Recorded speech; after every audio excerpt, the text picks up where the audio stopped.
Hi everyone, this is going to be a video where I'm going to be working on cleaning up this front area of my house. It's one of the older garden beds that I have, a little bit over 2 years old, which is crazy. When I'm down here low so that you can actually see the elevation and how high these plants were. I'll try to post in this video a view of what they look like 2 years ago, because these were all just tiny little cuttings. But as you can see, they have become pretty crazy, pretty big.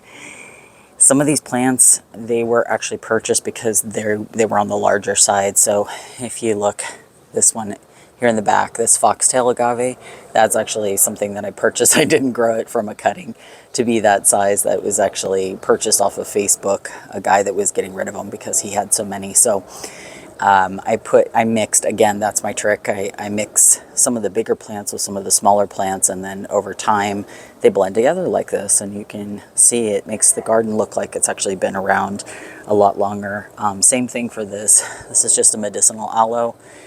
Same thing there. It was one of the bigger ones that I purchased. It was actually pretty inexpensive. Some of those big aeoniums that you see in the back there, those were some I purchased off of Facebook Marketplace.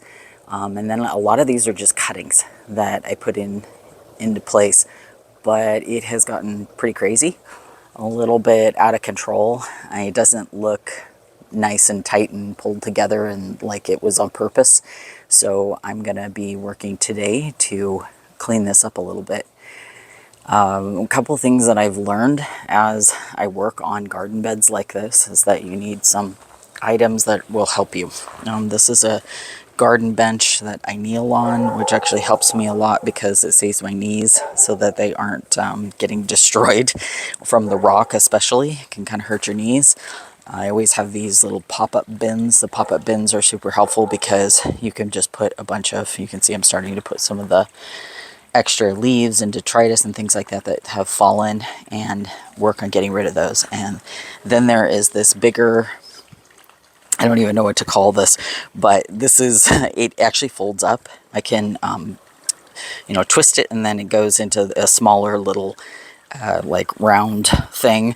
But basically what this does is it allows me to just toss a lot of the plant cuttings, because I will have a ton coming out of this.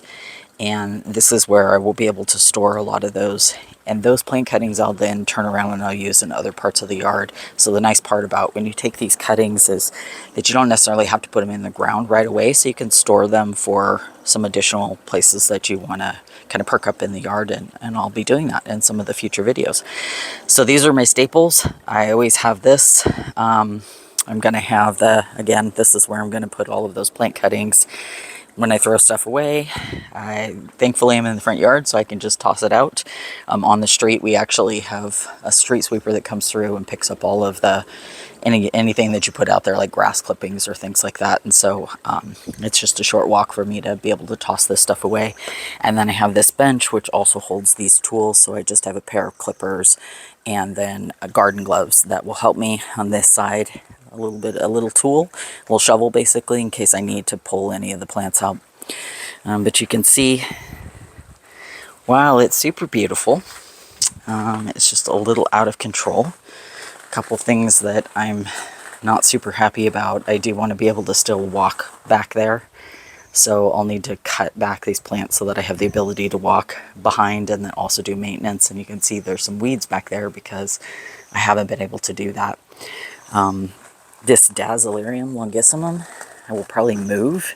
It's stayed the size. It just hasn't done anything in this pot, so I don't think it likes it while it's still growing and doing okay. It just hasn't gotten very big. And again, it's been here 2 years and it's been the exact same size. So that's typically what happens when you have a plant that is not really happy with where you've put it, wants to be someplace else. So I will likely pull it out of the pot and I will do something different with that.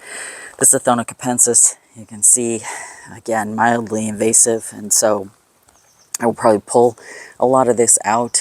And this aloe has definitely gone crazy.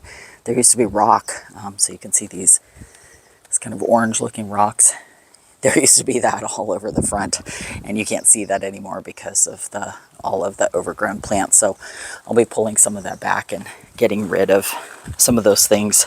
There's also some smaller plants that have basically these bigger plants have just run right over the top of, and so I'll want to pull them out so that they can actually see the sun and have a chance to be able to grow. So this is what I'm going to do today to clean this out, and I'll end up with a ton of extra cuttings as a result, and then those I will be able to use everywhere else in the yard. Here is an update of where I'm at so far. I've gone through and deconstructed most of this bed. You can actually see some of the cuttings right here. And over this direction is that big aloe that you just saw before.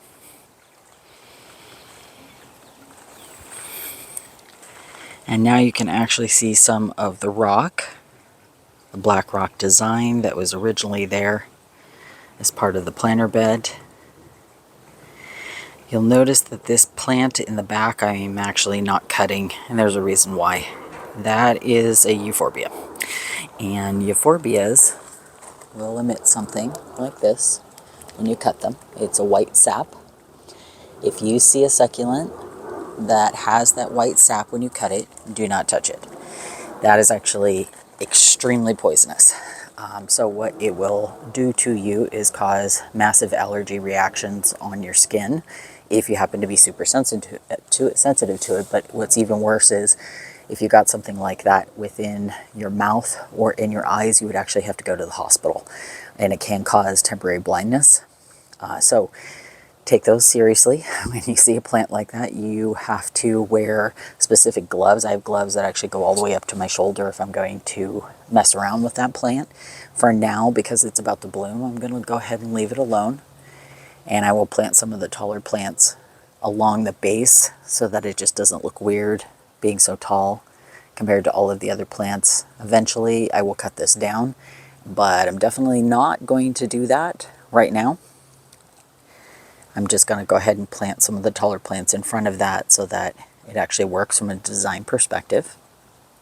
I mean, you can see I haven't really killed myself to get everything perfect in terms of yanking out all of the old dead leaves and things like that.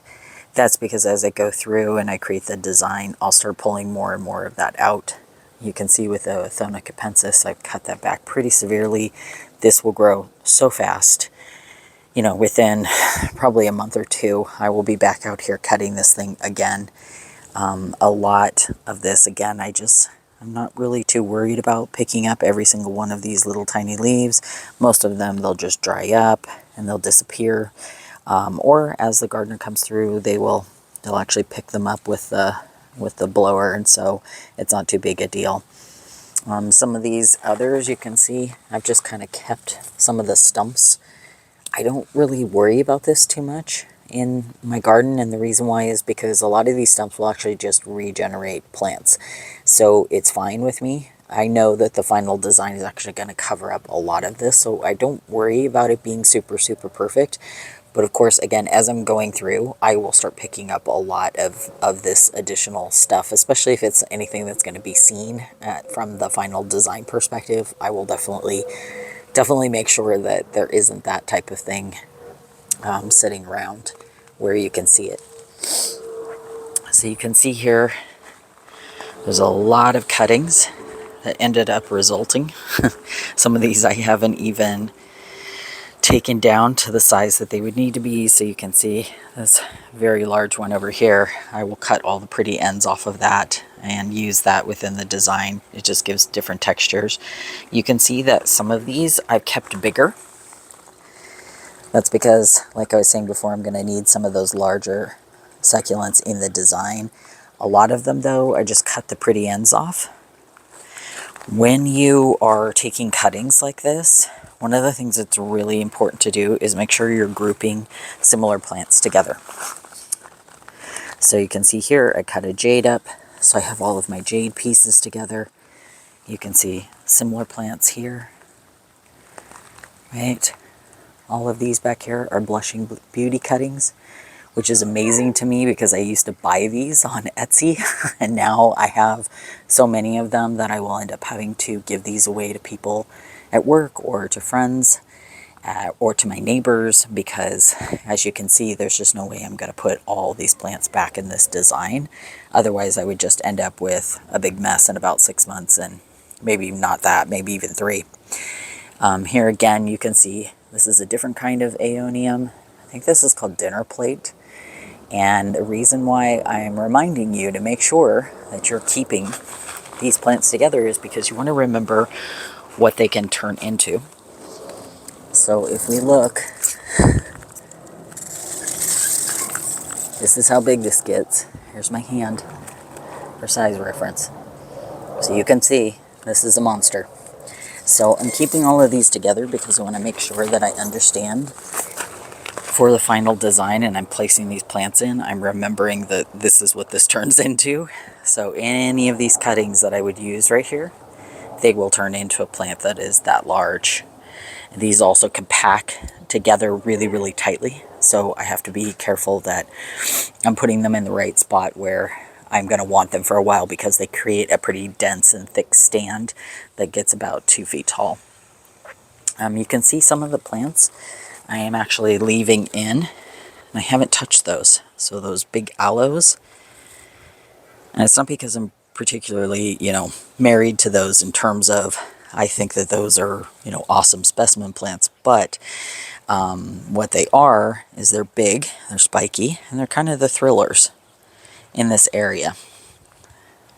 They balance out the overall design. When you stand back, you can actually see that I have a really big plant over in this corner, another one right here, another one right here. Eventually I'll make that smaller. So you kind of want to think in terms of 3s when you are putting these plants together. And since I have those 3 big specimens, I'm not going to move those or take those out of the ground. They also are the kind of aloe that doesn't do anything particularly beautiful.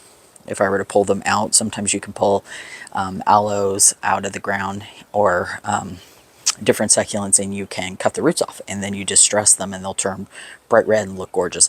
These are not the kind. So I'm not going to worry about that. And again, you just learn that over time, which of these you can actually use in that way.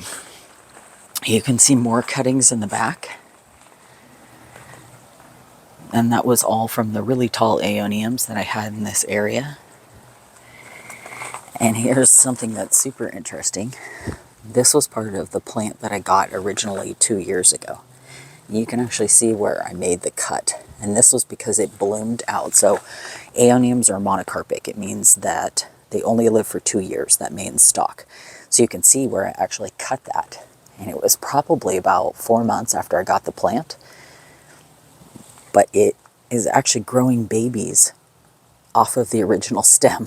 So one of the interesting things when you leave the stems in is that they will actually start growing additional babies. What was funny about this was the first year that I cut this off, it didn't do anything. And so I thought, well, I'm going to have to come back through, and that's a fairly big stalk, and honestly I was just being lazy, and so I didn't want to cut it off, and I was able to hide it behind a bunch of other aeoniums.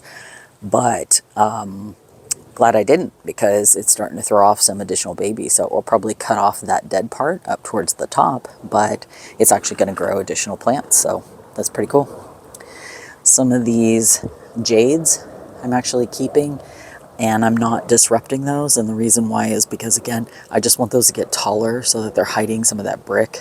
Over time, those will get bigger and bigger, especially now that I've removed a lot of the content that was in here. They're going to get a lot more sunlight, so they'll grow a lot faster in what's about to become the growing season in my area. You can see another jade that's here as well. So yeah, this is where I'm at. This is the part where it's going to always feel pretty overwhelming. It's because this is a lot of plant material and it feels like a lot to have to clean it up. But this is also the fun part. So the part that I don't like doing is all of this cleanup work and getting all of these pieces out. But the part that I do love is when I start putting it all back together, reconstructing this design, making it look super beautiful again. So that's it for now. In the next video, I will walk through what the final design looks like.